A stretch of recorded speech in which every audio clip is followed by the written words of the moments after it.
Definisi etika. Etika berasal daripada perkataan ethos, Greek yang membawa maksud budaya, perangai dan kepribadian. Etika merupakan prinsip moral atau nilai akhlak atau tingkah laku yang menjadi pegangan seseorang, individu atau sesuatu kumpulan. Prinsip moral dan kesedaran akhlak ini tidak boleh dicapai oleh seseorang tanpa menjalinkan perhubungan sosial dengan orang lain. Etika penting dalam sesebuah masyarakat supaya tinggi kepribadian, saling menghormati dan sebagainya. Apa itu teknologi maklumat dan komunikasi? Teknologi maklumat dan komunikasi merupakan teknologi yang diperlukan untuk pemrosesan data. Ruang lingkup tajuk sangat luas berkenaan segala aspek dalam pengurusan dan pemrosesan maklumat. Secara tepat dan mudah, penggunaan komputer dan perisian untuk mengubah, menyimpan, melindungi, memproses, memindah, melihat dan mendapatkan maklumat tanpa mengira tempat dan waktu. Teknologi maklumat tidak terhad kepada internet dan komputer saja, tetapi ia melibatkan televisyen, telefon mudah alih, fax, telegram dan sistem satelit dalam menyampaikan maklumat kepada penerima. Seterusnya ialah konsep belia. Golongan belia merupakan aset utama yang bakal menerajui kepimpinan negara. Belia berusia antara 15 hingga 40 tahun. Belia juga merupakan golongan yang telah mencapai taraf kematangan yang memuaskan. Konsep belia ini juga menepukan strategi pelaksanaan program dan orientasi aktiviti. Sebagai sebuah negara yang sedang menuju ke status negara baju, belia amat memainkan peranan penting untuk menguasai kemahiran teknologi maklumat dan komunikasi. Ini supaya dapat berganding dan bersaing pada peringkat antarabangsa. Oleh itu, hubungan teknologi maklumat dan komunikasi ini dengan belia haruslah dipertingkatkan. Kini, pelbagai etika dan peradaban ICT boleh kita temui dalam internet. Namun, apa yang penting ialah bagaimana kita menterjemah ICT sebagai penghayatan dalam kehidupan seharian. Etika dan peradaban ICT ini mempunyai 4 peraturan. Peraturan yang pertama ialah komunikasi sesama manusia, menghormati privasi dan pendapat yang dikemukakan oleh mereka dan sentiasa menjaga adab percakapan dan penulisan. Yang kedua, ikuti piawai online, mengikuti undang-undang yang telah ditetapkan bagi mengelakkan kecerobohan atau didenda. Yang ketiga pula, ketahui keberadaan dunia cyber, memerhatikan keadaan sekeliling bagi mengelakkan salah faham dan ketidakselesaan orang lain. Akhir sekali, hormati masa orang lain, iaitu memohon jangka masa untuk berbincang, menghormati masa untuk bersama keluarganya dan masa rehatnya. Etika penggunaan ICT terbahagi kepada 3. Pertama, hak privasi. Kedua, plagiarisme. Dan ketiga, pemanipulasian teknologi. Hak privasi. Privasi dalam bidang ICT merujuk kepada kebersendirian, data dan maklumat. Pertama, tidak mendedahkan maklumat pribadi diri. Sebagai seorang yang menjaga privasi, anda perlulah mengelakkan dari berkongsi maklumat pribadi anda kepada pihak yang tidak dikenali. Misalnya, nama, alamat, kad pengenalan atau maklumat perbankan. Kedua, jika anda seorang majikan atau individu yang bertanggungjawab menyimpan maklumat pribadi individu lain, ia hendaklah tidak didedahkan tanpa kebenaran sebagai satu tanda hormat privasi individu tersebut. Ketiga, tidak menyebarkan berita palsu. Jika anda melihat atau mendengar sesuatu hal mengenai orang lain dan anda tidak pasti kesahihannya, abaikan bagi menghormati individu tersebut. Menurut Kamus Dewan Bahasa dan Pustaka edisi keempat, definisi bagi plagiarisme ialah perbuatan mencedok kata-kata, idea dan lain-lain daripada karya orang lain dan menggunakannya sebagai karya sendiri. Jenis-jenis plagiarisme. Pertama, penyalinan sumber secara penuh atau separa. Apabila anda menyerahkan tugasan, laporan atau projek yang telah disalin sepenuhnya atau separa dari laman web, karya rakan atau sumber-sumber lain tanpa memberi perakuan sewajarnya. Ini dikatakan plagiarism kerana anda tidak melakukan penyelidikan atau penulisan sendiri. Karya itu dihasilkan oleh orang lain tetapi anda telah meletakkan nama anda di atasnya. Kedua, potong dan tampal. Satu lagi jenis plagiarism melibatkan penyalinan bahagian besar teks dari satu atau lebih sumber asal dan menyisipkan bahagian ini ke dalam tugasan. Contohnya, andaikan anda sedang mengusahakan tugasan penyelidikan di atas dan anda masukkan beberapa ayat yang diambil dari laman web Wikipedia. Jika anda tidak memasukkan ayat-ayat tersebut sebagai petikan dengan memberikan rujukan sepenuhnya, anda telah melakukan plagiat. Ketiga, parafrasa yang tidak bersesuaian, yang merupakan suatu lagi jenis plagiarism. Dalam bentuk plagiarism ini, teks yang dipetik telah diubah suai hanya sedikit dari teks asal dan tiada perakuan diberi kepada pengarang asal, atau parafrasa secara berleluasa tetapi tidak memberi perakuan kepada pengarang asal. Sekiranya anda menyerah karya yang mengandungi parafrasa jenis ini, anda tetap dianggap melakukan penipuan walaupun anda telah membuat rujukan yang sewajarnya kepada semua sumber. Anda perlu memberi input anda sendiri, barulah karya anda dianggap benar dan tulen. Pemanipulasian teknologi. Pertama, pemanipulasian gambar. Maksud pemanipulasian gambar adalah menyunting gambar sesuatu atau seseorang kepada gambar yang lain. Misalnya, wajah haiwan kepada wajah manusia, sama ada ia bertujuan untuk berjenaka atau suatu penghinaan kepada mangsa. Kedua, pemanipulasian video adalah video yang telah disunting dan mengubah tujuan asal sesuatu video tersebut. Hal ini secara tidak langsung menimbulkan kekeliruan dalam kalangan masyarakat. Misalnya, suatu pandemik COVID-19, video mengenai seorang pakar perubatan telah disunting dan maklumat mengenai pisang mampu menjadi vaksin telah tersebar. Pemanipulasian video juga turut dijadikan sebagai bahan ugutan apabila ia diubah kepada video negatif demi mengaut keuntungan. Ketiga, pemanipulasian suara. Bermaksud rakaman suara yang asli ditambah atau diubah. Hal ini selalu dilakukan oleh golongan belia pada masa kini dengan tujuan jenaka dan mencari publicity murahan.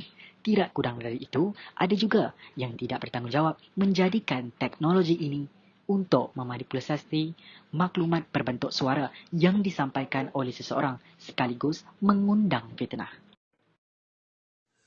Kesan buruk penggunaan ICT dalam kalangan belia. Antara kesan buruk tersebut adalah pembaziran masa, jenayah cyber, melayari laman web tidak bermoral. Tanpa kita sedari, golongan belia menghabiskan kebanyakan waktu mereka dengan menggunakan teknologi. Kajian oleh Suruhanjaya Komunikasi dan Multimedia Malaysia, SKMM, telah mengagarkan purata 8 jam sehari diperlukan oleh belia dalam penggunaan ICT. Ini digelar permasalahan digital atau digital drop. Teknologi maklumat dan komunikasi ICT menjadi medium utama untuk golongan belia mencari hiburan dan keseronokan. Hiburan dan perkara yang menarik yang mudah diakses ini menyebabkan masa mereka berlalu begitu sahaja tanpa melakukan sebarang aktiviti yang berfaedah. Ini membawa kepada pengendalian masa yang tidak digunakan dengan sebaiknya. Hasilnya, tugas-tugasan yang perlu disempurnakan menjadi tertangguh. Hayal dengan keseronokan di media sosial juga menyebabkan kelalaian dalam menggalas tanggungjawab yang diamanatkan. Mereka leka dalam melayari platform-platform di media sosial dan tidak mengendahkan keadaan dan orang di sekeliling. Golongan belia boleh terlibat secara tidak langsung dalam jenayah cyber. Jenayah cyber merupakan suatu perlakuan jenayah yang dilakukan menggunakan peranti elektronik dan turut menggunakan kemudahan internet. Jenayah model ini mampu merentasi sempadan negara dan pencerobohan fizikal. Kebergantungan belia terhadap ICT membawa kepada ancaman dan sabotase secara maya. Penjenayah cyber boleh menggunakan data yang dikumpul di atas talian untuk mencuri maklumat, melakukan penipuan, berjudi, menyebarkan fitnah, menggoda, malah mampu mencipta dan menyebarkan virus. Jenayah buli cyber amat digeruni dan lebih berbahaya. Ini kerana identiti pembuli sukar dijejaki sekiranya sang pelaku dengan sengaja menyembunyikan identiti mereka. Hubutan dan teks yang dihantar tanpa mengira masa akan mendatangkan penderaan emosi dan mental kepada mangsa. Selain itu, ICT memudahkan penyebaran maklumat. Ini termaksudlah maklumat dan propaganda palsu yang mampu mengelirukan golongan belia. Golongan ini mudah mempercayai apa yang dibaca lantas menimbulkan salah faham dan pergaduhan. Ini mampu menggugat perpaduan yang sedia terjalin dalam kalangan belia. Lambakan kandungan yang tidak sesuai sering dilihat tak kala sedang menggunakan teknologi ICT. Kewujudan paparan keganasan dan laman web Syah mudah diakses oleh sesiapa sahaja. Ini akan memberi kesan negatif terhadap perubahan minda serta akan mencabar nilai dan gaya hidup insania. Pelacuran, penyalahgunaan dadah, pelaburan haram serta bermacam lagi penyakit sosial akan mengalami peningkatan saban tahun. Kepentingan dalam pemupukan moral dan akhlak diri yang baik dapat dilihat melalui isu ini. Selain itu, kesukaan melawati laman-laman web sebegini akan memberi kesan dalam perkembangan minda dan fizikal golongan belia. Ketagihan melihat laman web ini akan mencetuskan kerosakan maruah, nilai peribadi, perhubungan interpersonal dan juga dorongan terhadap jenayah seksualiti. Seterusnya saya akan membincangkan isu-isu dalam media sosial. Definisi media sosial. Media bermaksud alat atau pengantara dalam komunikasi ataupun perhubungan. Sosial pula membawa maksud segala hal yang berkaitan dengan kemasyarakatan. Oleh itu, media sosial secara mudahnya didefinisikan sebagai instrumen sosial dalam komunikasi. Terdapat beberapa isu dalam media sosial. Yang pertama, cyberbully. Cyberbully merupakan perbuatan mengancam, memalukan atau menakutkan seseorang melalui medium elektronik seperti mesej teks, telefon bimbit dan juga media sosial. Mereka menggunakan akaun palsu untuk sebarkan kebencian dan juga memfitnah seseorang. Mereka juga memuat naik komen, ciapan atau gambar yang tidak sopan di laman media sosial seperti body shaming atau ejekan melampau terhadap keadaan fizikal seseorang dari segi rupa dan juga bentuk badan. Yang kedua ialah berita palsu. Akhir-akhir ini, banyak maklumat diterima dan disebarkan di platform media sosial. Ini menyebabkan berlakunya kecelaruan maklumat, malah boleh mengancam kestabilan dan keselamatan negara. Berita atau maklumat palsu ini bercirikan rujukan yang tidak tepat, tidak logik dan tiada sumber yang jelas. Perkara ini sering berlaku kerana orang yang menyampaikan berita palsu ini hanya mahu menjana keuangan, menimbulkan kemarahan dan juga menimbulkan keresahan masyarakat. Yang ketiga, penggunaan bahasa yang tidak sopan. Bila sebut bahasa yang kurang sopan, tergambar perkataan kotor, mencarut dan ayat-ayat maki hamun yang keluar daripada percakapan seseorang atau penulisan mereka di laman media sosial. Namun, sejak akhir-akhir ini, ramai yang seakan selesa berkomunikasi menggunakan bahasa yang kurang sopan dan tidak berhemah di tempat awam dan di media sosial. Ia seolah-olah menjadi trend komunikasi masa kini. Penggunaan ayat-ayat dan perkataan yang kurang sopan dan tidak berhemah ini semakin berleluasa menjadi perbualan santai dalam kalangan masyarakat, khususnya golongan belia. Media sosial meskipun bersifat laman peribadi, namun kita tetap memerlukan unsur-unsur kesopanan dan kesantunan ketika berbicara atau berkomunikasi bersama-sama kenalan. Aspek tata bahasa juga penting supaya mesej yang disampaikan mudah difahami dan tidak disalah anggap. Hantaran ciapan dan komen dalam jalinan media sosial yang boleh diakses oleh sesiapa pun di seluruh dunia sewajarnya digarap menggunakan bahasa yang santun, baik dari segi struktur ayatnya, keramahan menyapa, penggunaan kata ganti nama yang betul dan sebagainya. Yang keempat ialah kesihatan mental. Menurut kajian, pakar mendapati media sosial sebenarnya memberikan kesan negatif ke atas kesihatan mental manusia. Antara kesan negatif itu ialah kemurungan, kegelisahan, kesedihan melampau dan kesunyian berpunca daripada persekitaran dan juga penggunaan media sosial yang tidak terkawal. Ada juga di antara mereka menjadikan pelantar media sosial sebagai satu platform untuk meluahkan masalah mental yang dihadapi. Ini menyebabkan individu mengalami kerisauan yang tidak berasas akibat terpengaruh hantaran di media sosial. Mereka juga mungkin menganggap kehidupan orang lain lebih baik daripada diri sendiri hingga mengurangkan keyakinan diri. Seperti yang kita dapat lihat pada musim pandemik COVID-19 ini, banyak kes bunuh diri berlaku.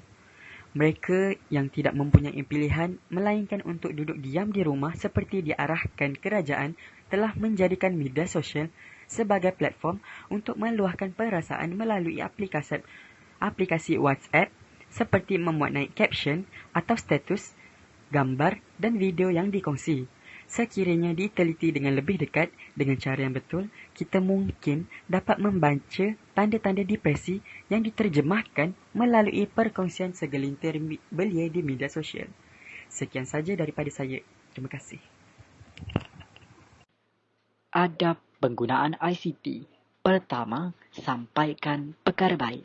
Misalnya, sebagai seorang pengguna media sosial, haruslah dielakkan daripada memuat naik hal-hal yang menyentuh sentimen agama dan perkauman. Kedua, pastikan sahih. Sebagai seorang pengguna yang bijak, sesuatu yang ingin disebarkan perlulah dipastikan kesahihannya dengan merujuk pihak-pihak yang lebih arif mengenai hal-hal tersebut. Tanpa bukti yang kukuh, ia dikira fitnah. Kerana sebarang penciptaan atau penyebaran berita dan kandungan palsu adalah satu kesalahan mengikut Seksyen 233 Akta Komunikasi dan Multimedia AKM 1998 yang memperuntukkan hukuman denda maksimum RM50,000 atau penjara setahun. Ketiga, jaga batas pergaulan.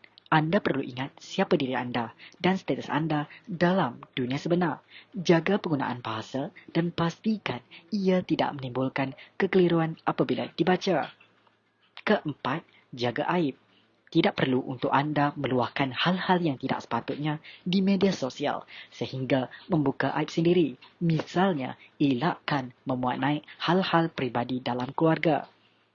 Kelima, elakkan dari berkata buruk mengenai hal orang lain kerana hal ini boleh mencetuskan pergaduhan. Sekiranya tidak berpuas hati, hendaklah bermusyawarah.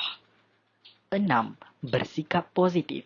Sekiranya anda melihat hal-hal yang anda tidak pasti, abaikan dan fikirlah dari sudut positif kerana anda tidak melaluinya, maka tidak elok jika ia ditafsir secara melulu. Seterusnya, kita akan melihat kesan positif penggunaan ICT dalam kalangan belia. Antara kesan positif penggunaan ICT dalam kalangan belia adalah memudahkan pencarian maklumat, memudahkan komunikasi, menjimatkan kos dan masa, serta meluaskan pasaran perniagaan. Kesan positif yang pertama iaitu memudahkan pencarian maklumat. Pelbagai maklumat boleh diakses melalui medium ICT seperti internet dan cara maklumat juga tidak dihadkan. Hal ini memudahkan belia mendapatkan maklumat tentang hal-hal semasa atau maklumat terkini di internet. Hal ini sangat penting kerana dapat mendedahkan belia kepada dunia teknologi yang semakin berkembang pesat dan dalam usaha meletakkan golongan belia seiring dengan kemajuan dunia ICT. Bukan itu sahaja, golongan belia dapat mempelajari pelbagai bidang ilmu sebagai ilmu tambahan kerana semuanya di hujung jari. Kesan positif yang kedua adalah memudahkan komunikasi. Golongan belia menggunakan media elektronik untuk berhubung dengan sahabat handai, saudara mara, keluarga atau sesiapa sahaja tidak kira masa dan tempat. Bahkan, ICT merupakan salah satu perantaraan yang sangat efektif dan efisien untuk melakukan pertukaran maklumat dan informasi pada jarak jauh maupun dekat. Kemajuan ICT yang bersifat global memudahkan belia mengetahui berita atau kejadian yang berlaku di luar negara dengan pantas kerana laman sesawan berita setiap negara boleh diakses melalui jaringan internet. Seterusnya adalah kesan positif yang ketiga iaitu menjimatkan kos dan masa. Pelbagai urusan belia dapat dilakukan secara dalam talian seperti urusan perbankan, pembayaran bil utiliti, permohonan kerja, membeli belah dan sebagainya. Penggunaan ICT juga secara tidak langsung membantu dalam mengurangkan bebanan belia dari segi kos dan masa kerana mereka dapat meminimalkan kos seperti kos panggilan, kos pengangkutan dan lain-lain dan juga dapat menjimatkan masa. Seterusnya, mereka juga dapat mempelajari sesuatu yang baru seperti belajar memasak, belajar bahasa asing dengan hanya melalui internet tanpa perlu ke mana-mana. Kesan positif yang terakhir dapat kita lihat adalah meluaskan pasaran perniagaan. Belia yang melakukan aktiviti perniagaan boleh melakukan aktiviti menjual beli barangan keluaran mereka secara langsung kepada pelanggan di seluruh dunia. Masa kini, ICT merupakan alat yang terbaik untuk mengikrarkan produk kerana penggunaan ICT jauh lebih berkesan dan murah sehingga boleh dilihat di seluruh pelosok dunia. Peluang perniagaan juga amat luas, malah boleh berniaga hanya dengan duduk di rumah sahaja. Tambahan pula, golongan belia yang berniaga mampu menarik lebih ramai pelanggan dan meningkatkan keuntungan yang lebih banyak dengan menggunakan ICT. Sampai sudah kita ke bahagian penutup. ICT memainkan peranan yang penting kepada golongan belia. Kita tidak harus ketinggalan untuk menguasai kemahiran ICT kerana bidang ini akan terus berkembang dari semasa ke semasa dengan pantas. Sistem hidup manusia masa depan akan lebih bergantung kepada kemajuan dalam bidang ini. Oleh itu, golongan belia perlulah menyediakan diri untuk mempelajari pengetahuan baharu berkaitan ICT agar tidak dianggap seperti katak di bawah terkurung. Namun begitu, sebagai pengguna yang bijak, kita tidak harus menyalahgunakan kemudahan ICT. Semoga impian negara untuk melahirkan golongan belia yang maju dan berinformasi tercapai. Sekian, terima kasih.